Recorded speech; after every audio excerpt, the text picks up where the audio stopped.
اللہ تعالیٰ نے قرآن مجید میں ارشاد فرمایا کہ انا انزلناہ فی لیلۃ القدر، فرمایا بے شک ہم نے اس قرآن پاک کو لیلۃ القدر میں نازل کیا ہے، قدر والی رات میں نازل کیا۔ وما ادراک ما لیلۃ القدر، قرآن مجید کے انداز پر غور فرمائیں۔ فرمایا تم کیا جانتے ہو کہ لیلۃ القدر کیا ہے؟ تمہیں کیا خبر ہو کہ لیلۃ القدر کیا ہے؟ اس کی اہمیت دیکھیے۔ میں کہا کرتا ہوں کہ صرف اس ایک فکرے کو دیکھ لیا جائے، وما ادراک ما لیلۃ القدر، اور تم کچھ جانتے ہو کہ لیلۃ القدر کیا ہے؟ تمہیں کیا خبر کہ لیلۃ القدر کیا ہے؟ لیلۃ القدر 1000 مہینے سے بہتر ہے۔ ان آیات کو دیکھیں اور ساتھ نبی پاک صلی اللہ علیہ وسلم کا وہ فرمان دیکھیں جس میں حضور علیہ الصلاۃ والسلام نے فرمایا تمہارے پاس ایک مہینہ آ رہا ہے رمضان کا، جس میں ایک رات ہے جو 1000 مہینے سے بہتر ہے۔ اور یہ لفظ کتنے جھنجھوڑنے والے ہیں۔ حضور علیہ السلام نے فرمایا جو اس رات محروم رہ گیا وہ ہر نیکی سے محروم رہ گیا۔ جو اس رات محروم رہا محروم ہی رہ گیا۔ اتنی بڑی بات۔ فرمایا تنزل الملائکۃ والروح، اس دن فرشتے اور روح القدس یعنی جبریل امین اترتے ہیں، فیہا اس رات میں، بِإِذْنِ رَبِّهِمْ مِنْ كُلِّ امر، اپنے رب کے حکم سے ہر خیر کے کام کے لیے۔ سلام، یہ رات سلامتی والی ہے، ہی حتی مطلع الفجر، یہاں تک کہ فجر طلوع ہو جائے۔ سرے شام سے لے کر مغرب سے لے کر فجر تک یہ رات سلامتی والی۔ اس کو لیلۃ القدر اس لیے کہا جاتا ہے، ہمارے مفسرین فرماتے ہیں کہ اس دن قدر والی کتاب قرآن پاک قدر والے محبوب پہ نازل ہوئی اور قدر والی امت کی طرف بھیجی گئی۔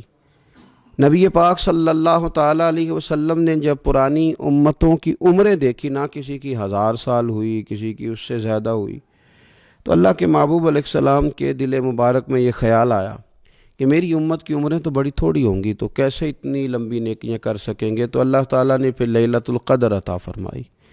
گویا اس ایک رات میں جو آدمی نیکی کرے، 1000 دن نہیں۔ کتنا لوگوں کو شوق ہے کہ کوئی ایسا جیک لگے، یکدم میری ساری چیزیں بڑھ جائیں، تو اس پر بھی تو ذرا غور کرے نا۔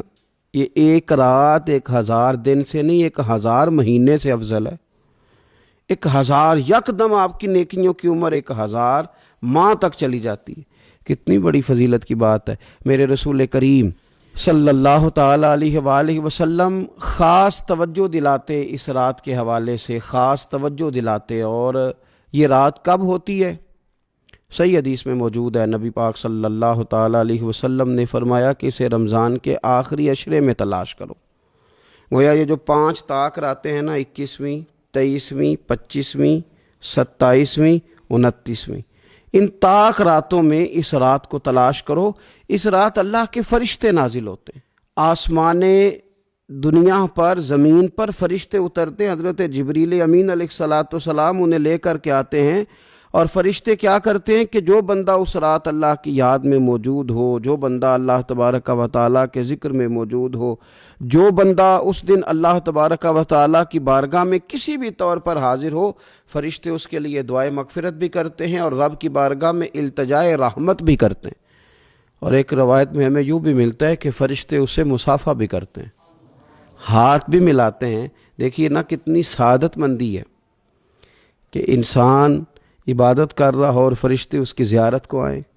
ہمارے صوفیاء فرماتے ہیں تو پکا پروگرام بنا لے عبادت کا، فرشتے کئی بار تیری زیارت کو آیا کریں گے۔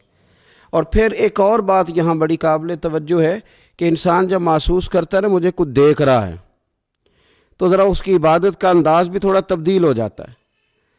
تو اگر یہ ذہن ہو ہمارا کہ ہمیں فرشتے دیکھ رہے ہیں اور وہ والی مخلوق دیکھ رہی ہے جو ہماری ڈائری ڈائریکٹ لے جا کے ہمارے رب کی بارگاہ میں پیش کرے، تو پھر کچھ زیادہ ہی توجہ مسلمان کی ہونی چاہیے، زیادہ ہی انہماک ہونا چاہیے، وہ کھو جائے۔ ٹھیک ہے ہم کمزور بھی ہیں، ہمارے اندر کچھ پریشانیاں بھی ہیں، ہماری بیماریاں بھی ہیں، ہم لاغر بھی ہیں، ضعف بھی آ جاتا ہے، تھکاوٹ بھی ہمیں آ لیتی ہے، لیکن لمبی تو بات ہی کوئی نہیں۔ 5 تو طاق راتیں، حضرت سیدہ عائشہ صدیقہ رضی اللہ تعالیٰ عنہ ارشاد فرماتی ہیں کہ جب رمضان کا آخری عشرہ شروع ہوتا تھا نا تو نبی پاک اپنی کمر کس لیتے تھے عبادت کے لیے، خود بھی رات کو اٹھتے تھے، ہمیں بھی جگاتے تھے، کیونکہ سونے کے دن تو نہیں، یہ تو جاگنے کے دن ہیں۔ ساون کی کالی راتوں میں جب بوندا باندی ہوتی ہے، وہ راتوں کو اٹھ اٹھ روتے ہیں جب خلقت ساری سوتی ہے۔ یہ رب کے بندوں کی شان ہے۔ اور ویسے بھی درویش کہتے ہیں کہ رات پوے تے بے درداں نو نیند پیاری آوے، درد منداں نو تے یاد سجن دی ستیاں وی آن جگاوے۔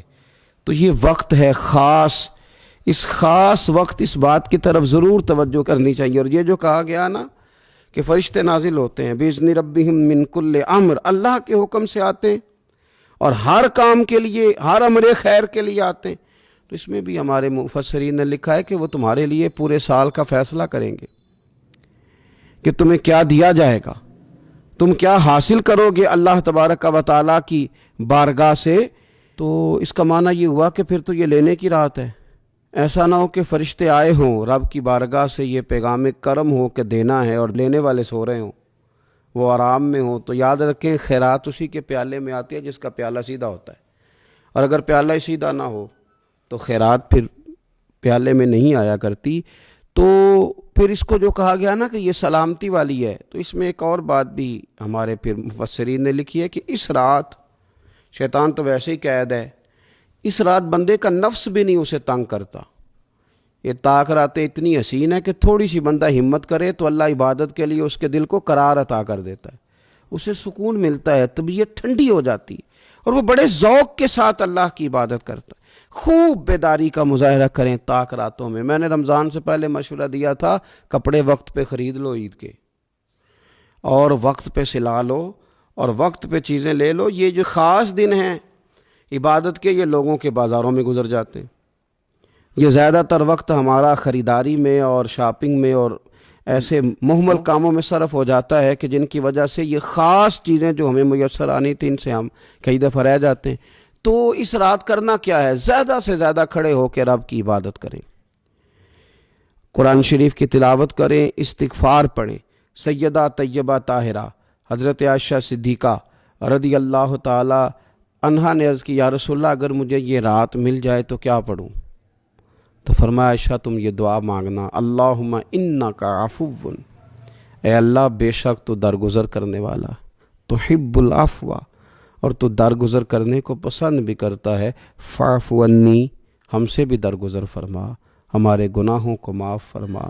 یعنی اس رات اللہ سے درگزر کا سوال کریں۔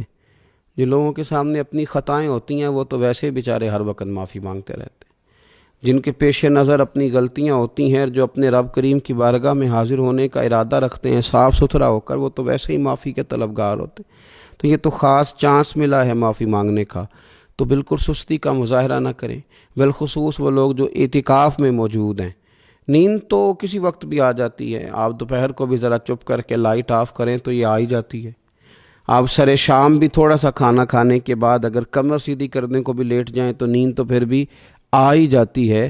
لیکن یہ سنہری قسم کے ایام ہیں، سختی نہیں، پابندی نہیں، فرض نہیں، لیکن اگر شوق کے ساتھ، ذوق کے ساتھ، توجہ کے ساتھ، میں ایک مثال دیا کرتا ہوں کہ یہ ہمارے پاس قیمتی دن ہے رمضان کے، ایک عمل کا ثواب 70 کے برابر ہے۔ تو جس طرح انسان کے پاس کوئی چیز تھوڑی دیر کے لیے آئے تو اس نے جانا ہو تو لوگ اس سے زیادہ فائدہ اٹھانے کی کوشش کرتے ہیں۔ دیہاتوں میں نا غریب گھروں میں استری نہیں ہوتی تھی، ہر گھر میں نہیں ہوتی تھی، تو کسی پڑوس سے استری لے کے آتے تھے تو بوڑھے لوگ یہ کہا کرتے تھے کہ زیادہ کپڑے استری کر لو، استری واپس کرنی ہے۔ جس چیز کو واپس کرنا ہو تھوڑی دیر کے لیے ہمارے پاس ہو، اس سے زیادہ لوگ نفع لینے کی کوشش کرتے ہیں۔ تو یہ تو تھوڑے دن باقی رہ گئے، طاق راتیں تھوڑی رہ گئیں، زیادہ نفع لینے کی کوشش کریں۔ اللہ تعالیٰ اس سال جب فرشتے لیلۃ القدر پہ آئیں تو وہ امت مسلمہ کے لیے ایسا رحمت کا پیغام لے کے آئیں کہ دین پھر سے غالب ہو جائے، اسلام پوری دنیا کے اندر اپنے غلبے کے ساتھ سامنے آ جائے، کفر کا، ظلم کا، زیادتی کا، جبر کا ہمیشہ کے لیے خاتمہ ہو جائے، اور اللہ تعالیٰ اس سال لیلۃ القدر میں جن لوگوں کو معاف کرے گا رب کریم ہم سب کے نام اس میں شامل فرمائے۔ آخر دعوا ان الحمدللہ رب العالمین۔